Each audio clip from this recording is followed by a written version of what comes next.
Ya, ada beberapa kasus yang mungkin datang ke tempat saya, ya tidak sedikit ya. Ini kasus yang tidak sedikit tentang bagaimana seorang mengelola kecemburuan dalam dirinya. Sebagian mungkin hanya ringan-ringan saja, wajar begitu ya. Kemudian sebagian lagi bisa jadi sangat berat sehingga sampai mengganggu. Tidak sedikit bahkan sampai membuat hubungan itu menjadi retak hanya karena sebuah kondisi di mana seorang itu terlalu cemburu. Ya, sebut istilahnya posesif begitu ya. Jadi kalau posesif mungkin lebih sampai ke curiga ya. Bahkan suatu keadaan di mana orang itu merasa harus berada di lingkaran. Ya, kalau saya memiliki pasangan, maka orang itu hanya boleh berada di lingkaran saya.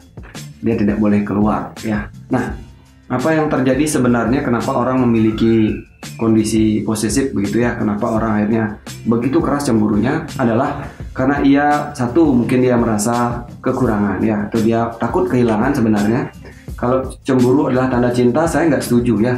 Mungkin yang dimaksud adalah tanda dia kurang ya, atau dia merasa takut kehilangan ya, dia ingin memiliki begitu sepenuhnya. Dia berpasangan tapi dia merasa pasangan itu harus satu-satunya ke dia ya. Kalau cinta, bedakan cinta orang dengan cinta perhatian. Nah, kalau orang itu mencintai orangnya ya, justru yang terjadi adalah satu, dia akan mudah sekali menerima orang itu. Dua, dia akan sangat menghargai. Dia akan mendorong orang itu pada suatu keadaan di mana ia ingin maju, bertumbuh bersama, berjalan bersama, dan ia ingin mendorong potensi-potensi yang ada dalam diri orang yang dia cinta itu supaya jadi maksimal. Nah, sebaliknya pada saat dia ingin memiliki ya, atau mencintai perhatiannya, seolah-olah dia hanya dirinya lah yang boleh diperhatikan. Nah, ini suatu kondisi pada saat orang itu memiliki pasangan, apalagi dia menikah, itu ingin memenuhi kekurangan yang ada di dalam diri ya, bukan memberi atau bilanglah menerima begitu kepada pasangan, maka dia akan cenderung merasa harus ya, karena dia sebenarnya dalam ini merasa kurang. Kenapa itu terjadi? Karena dia mungkin memiliki suatu riwayat ya, pernah merasa kehilangan begitu. Biasanya kalau ini laki-laki berhubungan dengan ayah ya, kalau perempuan itu berhubungan dengan ibunya ya. Banyak kasus yang saya pelajari, biasanya waktu kecil itu dia pernah merasa kehilangan ya, dia belum terlalu cukup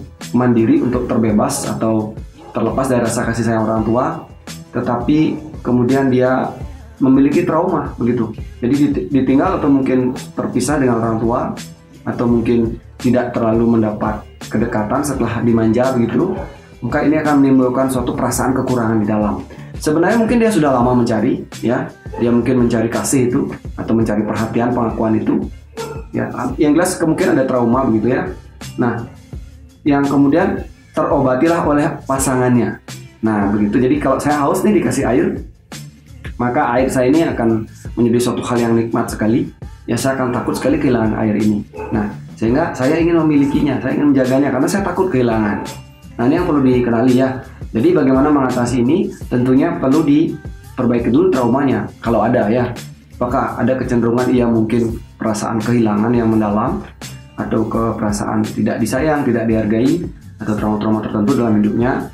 Dan ini tidak mudah tentunya ya, butuh berbagai, kalau saya bilang tempat saya butuh banyak sesi begitu. Dan dia perlu belajar terus ke dalam diri untuk menemukan, karena tidak ada orang yang bisa menghargai, tidak ada yang bisa mengakui kalau dia sendiri belum bentuk rasa aku, rasa berharga di dalam dirinya. Nah, jadi selain dia mungkin dihilangkan traumanya, dia perlu belajar bagaimana menemukan dirinya bahwa diri itu sangat berharga, diri itu sangat kuat, sangat mandiri begitu, sehingga untuk bahagia dia tidak membutuhkan dari luar. Justru dia memiliki kebahagiaan dari dalam, lalu dia bagikan keluar ya. Semoga ini membantu Anda yang mungkin punya problem terhadap rasa posesif dan cemburu. Sampai jumpa di video selanjutnya.